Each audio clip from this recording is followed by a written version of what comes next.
What's going on, guys? Welcome to the Fantasy Addiction Network. Sorry, these are getting out so late this week. It's been a crazy week for me, and it's been a crazy week in the NFL overall, as if you actually join me for all these videos, plenty of injury notes to talk about, plenty of people being placed on COVID IR. This has been a really intense week for fantasy football, and it's been incredibly difficult to nail down every moving piece. There's probably going to be some more surprises between now and Sunday as well. So if we have the opportunity to, we'll do a live stream on Saturday if any crazy thing changes based on what we talk about in the videos today.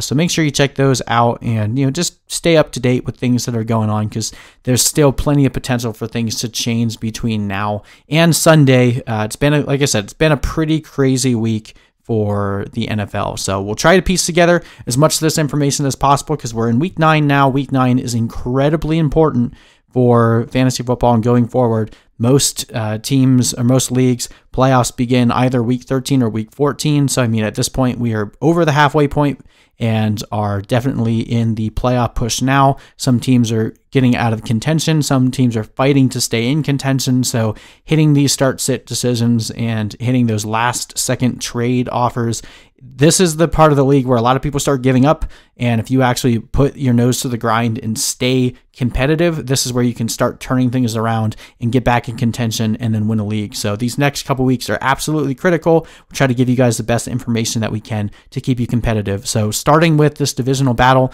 between the Houston Texans and the Jacksonville Jaguars, not much of a battle because I don't think either of these teams have much of a chance of beating either Indianapolis or Tennessee for the division lead. Neither of these teams are projected to be playoff teams at this point, but it could still be a fun game to watch. We saw these teams a few weeks ago, and we saw a pretty nice fantasy output for both teams, especially the Texans. I'm expecting more of the same here. It's a 51-point over-under now.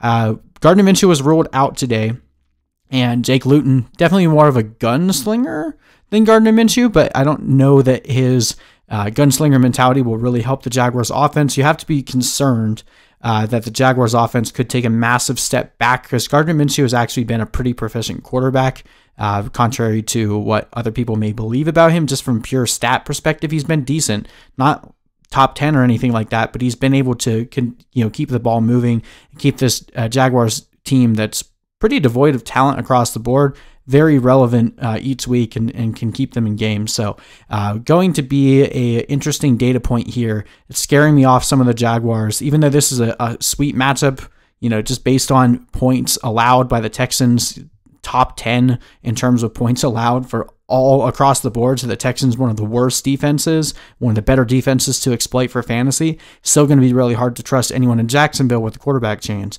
Jaguars defense, arguably just as bad as the Texans. They're giving up the second most points to quarterbacks the last 5 weeks, number 5 to RBs, 11 to receivers. So they're getting worse as the season goes on defensively. This should be a complete smash spot for your Texans. The only real fear you have is the Texans get out to such a strong lead that they just salt the game away and you don't need to see any heroics by Deshaun Watson.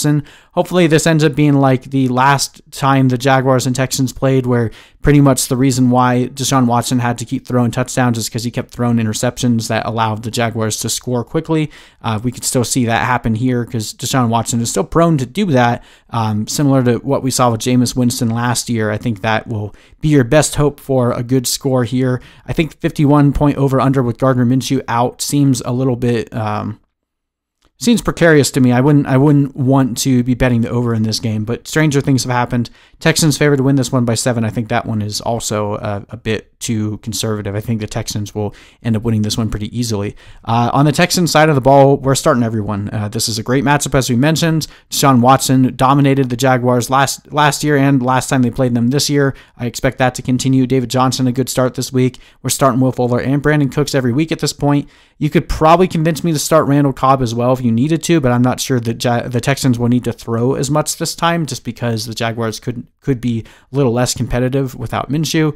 And then looks like Jordan Akins is back, so that makes this tight end situation murky. I know Darren Fells had a few good games there, but bear in mind, if you're just looking at stats, you're not paying attention to what's happening around him. Jordan Akins missed those games where Darren Fells was good. Akins had actually been out-targeting Fells up to the point before he suffered his ankle sprain and his concussion. So I would be far more hesitant to start either of these tight ends in this one. Want to see how this works out. This isn't a matchup that you really need to throw Duke Johnson out there either, because we're not expecting the Texans to trail. All right, now on the Jaguars side, anytime you have a quarterback change, that's always going to make things problematic for the receivers, because you don't know, based on the training camp or preseason. Well, I guess it wasn't really preseason this year, but the time that Jake Luton spends in practice each week, he's typically not practicing with the starting offense. And by the time he actually jumps up there, he doesn't necessarily have a favorite target. So we know that DJ Chark would get targeted a ton by Gardner Minshew. Logically, you'd see Jake Luton go towards their best receiver, but considering Laviska Shenault is a rookie, he's probably played more with Jake Luton in practice. There's a chance that DJ Chark ends up seeing a lower target share than we've seen, or if Luton just ends up being a really poor quarterback in the NFL, then maybe even if he gets a bunch of targets, they could be low quality targets to the point that you're not really excited about anything there anyway. So I'm nervous starting everyone on the Jaguars side, with the exception of James Robinson. He's been too good at this point that I don't think you can bench him, even though we're a little bit worried about this offense as a whole. I think he gets enough volume, if not more so, if they're worried about putting too much in the hands of their quarterback. I think it's okay to throw Chark out there. If you have him, you're probably in a spot where you need to start him anyway. This is a good matchup, so maybe Chark comes through with a really nice yards after the catch touchdown play. That happens with rookie quarterbacks from time to time, or maybe we'll just end up seeing Luton come out and surprise us like Justin Herbert did. I doubt it, but it's definitely a possibility. So that being said, I'm not really going to throw anyone else out here if you can avoid it. I think Shenault and Cole are kind of desperation plays considering the quarterback change. One of them could have a good game. As we said, it's kind of an unknown at this point with the quarterback change, but I would really only trust Robinson and Chark in this matchup. And I think the Texans defense, we didn't really talk about them. I think even though they've been performing poorly, I like to play defenses that play against a rookie quarterback in their first game, especially when they're not projected to be very good. Could be a turnover-prone game where you see the Texans defense score very high for fantasy this week. All in all, I think the Texans win this one pretty decisively. I've got them winning 34-17. I think also that might even be a little bit aggressive in the total score department, but I think the Texans will be able to move the ball pretty easily. So got the Texans winning this one pretty big.